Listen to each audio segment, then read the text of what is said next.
Ang Japan ay binubuo ng libu-libong isla sa kanlurang bahagi ng Karagatang Pasipiko at isa ito sa mga pinaka-challenging na lugar sa geografiya sa rehiyon kung saan bukod sa mga natural na hamon na kinakaharap nito, napapaligiran din ito ng matagal ng mga alitan.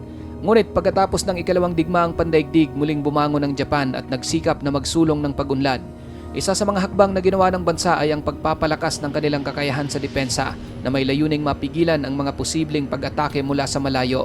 Isa sa mga banta na kinakaharap ng Japan ay ang lumalaking bilang ng mga missile ng China na may kakayahang tumama sa mga base militar ng Amerika na nasa bansa.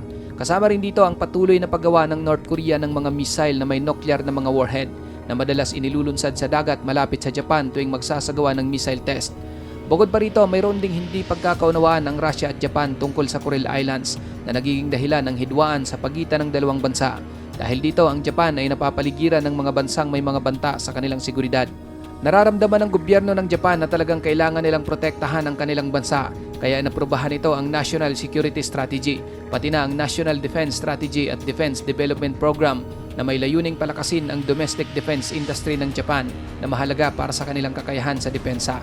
Dahil dito, inanunsyo ng Japan na tataasan nila ang kanilang national security-related spending ng 2% ng gross domestic product pagsapit ng 2027. Kasama rito ang patakaran para sa pagpapalakas ng produksyon ng depensa at teknolohiya. Ngunit sa kabila ng mga hakbang na ito, nararamdaman ng Japan na hindi pa ito sapat at dahil na rin sa patuloy na pressure mula sa China, Russia at North Korea, naging malinaw sa Japan na kailangan na nilang kumilos upang mapabuti ang kanilang missile technology at maprotektahan ang kanilang sarili mula sa mga banta. Kamakailan, isang malaking hakbang ang ginawa ng Japan kung saan bumuo ito ng isang ballistic missile na talagang ikakagulat ng kanilang mga karibal sa Pasipiko at paniguradong mayroong malaking epekto sa mga bansang tulad ng Russia, China at North Korea. Ngunit ang tanong mga kapatid, suportado ba ng Amerika ang hakbang na ito ng Japan? At paano naman kaya nito mababago ang balanse sa rehiyon ng Pasipiko? Pag-uusapan natin mga kapatid ang bagong proyekto na ito ng Japan na talaga namang hindi inasahan at ikinagulat ng kanilang mga kalaban, partikular na ang China, Russia at North Korea. Pero bago tayo magpatuloy, para sa mga nais magkaroon ng tuloy-tuloy na update sa ating channel, i-hit nyo lamang po ang all ng ating subscribe button para lagi kayong manonotify sa bawat video na ating ina-upload. Malaking bagay na po yan bilang suporta sa ating channel. Back to the video. Kamakailan mga kapatid, sinubukan ng Japan ang isang ballistic missile bilang tugon sa mga lumalalang banta mula sa China, North Korea at Russia, kung saan ayon sa kanilang Defense Ministry, isa itong hyperfast gliding missile na kanilang gagamitin bilang depensa sa mga isla ng Japan. Sinabi rin ito na ang missile ay dumana sa mahigpit na mga pagsubok, kabilang ang 4 na matagumpay na trial sa California gamit ang isang land-based launcher. Bukod pa rito, ang missile ay may kasama pang hypersonic glide vehicle bilang warhead. Napakabilis nito, kaya nitong umiwas sa mga air at missile defense sa pamamagitan ng pagkilos ng higit sa 5 beses ng speed of sound at pagmaniobra sa atmosphere. Ang missile na ito mga kapatid ay tinawag ng Japan na Block 1. Ang range nito ay nasa 310 hanggang sa 600 miles. Ngunit mayroon ding impormasyon na ang isang mas longer range version ng missile na tinatawag nilang Block 2 ay kasalukuyan ng under development. Hindi pa malinaw kung magagamit ba ang missile na ito sa ibang mga platform tulad ng mga barko. Ngunit sa hinaharap, magiging mas malinaw kung paano at saan gagamitin ang mga missile na ito. Ayon kay Masashi Murano, isang senior fellow sa Hudson Institute, ang bagong armas ng Japan ay isang short-range ballistic missile.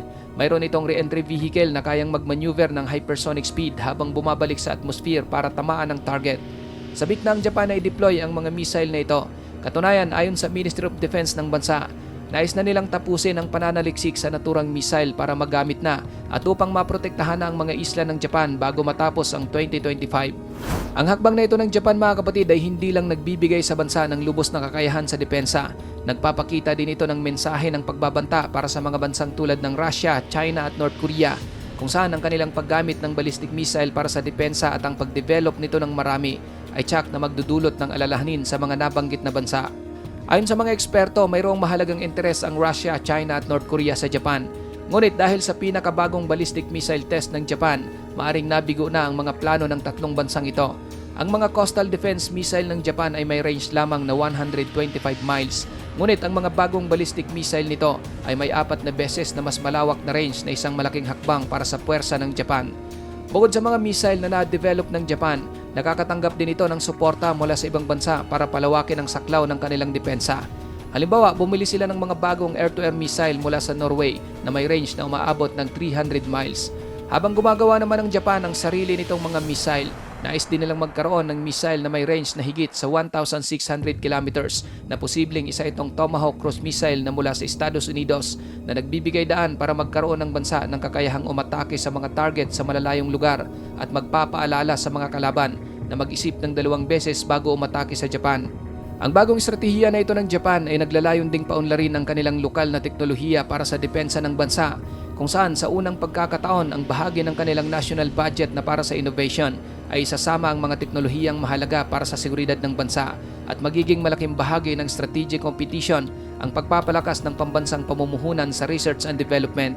Layunin din ng Ministry of Defense na suportahan ang mas malalaking pamumuhunan sa paggawa ng mga sandata, kapwa sa lokal na produksyon at sa mga international na kasunduan, malamang na magiging prioridad pa rin ang paggawa ng mga missile. Isinusulong din ng mga tagaplano ng depensa ng Japan ang kakayahang makipaglaban ng bansa bilang isang magkakaugnay na puwersa at tiyakin na talagang matutugunan ang bawat operasyon sa buong krisis o sa mga darating na labanan. Kabilang sa mga layunin ay ang pag-develop ng integrated operational planning tulad ng bagong joint command at pamumuhunan sa resilience ng puwersa. Ang paggawa ng mga civil airport at mga pier na maaaring gamitin ng Japanese Self-Defense Forces kasama ang mga bagong kagamitan tulad ng F-35 fighter jet at mga destroyer ay malaking tulong sa pagtiyak ng kahandaan.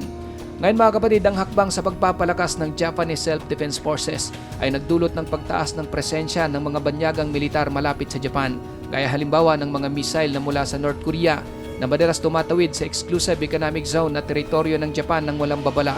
Nariyan din ang militar ng China na madalas nag-ooperate malapit sa mga katubigan at airspace ng Japan at ang hidwaan sa Senkaku Island sa East China Sea na umaakit ng atensyon mula sa mga Coast Guard at militar. Ang mga banta mula sa mga bansang ito ay patuloy na tumataas mula nang matapos ang Cold War, kaya't matagal nang isinusulong ng Japan ang mga hakbang ng pagpapalakas sa kanilang depensa. Ang pagbabago ng estratehiya ng Japan ay hindi lamang para sa depensa ng bansa. Pinapalalim din ito ang kanilang diplomatic relations sa mga bansang may parehong pananaw sa Indo-Pacific at Europa. Pagdating sa diplomatic relation, mahalaga ang Estados Unidos para sa Japan. Ang alyansa ng dalawang bansa na nabuo matapos ang ikalawang digmaang pandaigdig ay mas nagiging mahalaga ngayon lalo na para sa kanilang mga interes sa Asia.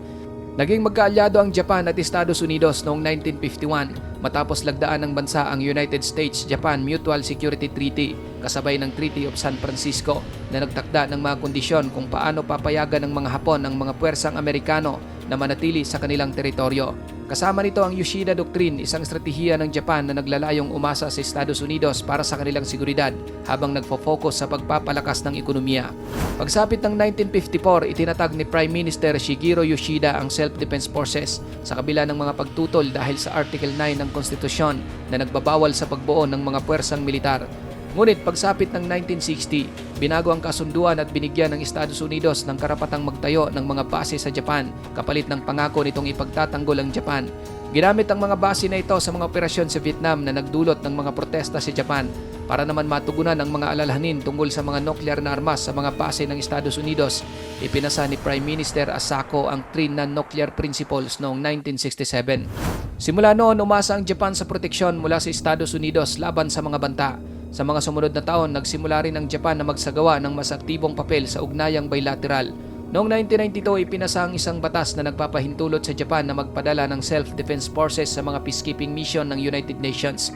Noong 2001, ipinadala ni Prime Minister Junichiro Koizumi ang Maritime Self-Defense Forces upang magbigay ng suporta sa operasyon ng Estados Unidos sa Afghanistan, kung saan ito ang unang aksyong militar ng Japan sa ibang bansa. Noong 2003, nagpadala ang Japan ng pwersang militar upang tumulong sa muling pagtatayo ng Iraq.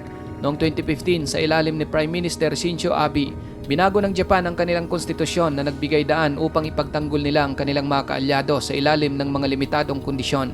Ipinagpatuloy ng mga sumunod na lider ang mga hakbang na ito at habang tinitignan ang lumalaking kapangyarihan ng China bilang isang seryosong banta, kasamang Estados Unidos, pinagtibay ng dalawa ang kooperasyon sa depensa at seguridad sa rehiyon. Kasama ng Estados Unidos, nagsagawa rin ng mga hakbang ang Japan para sa mga modernong banta.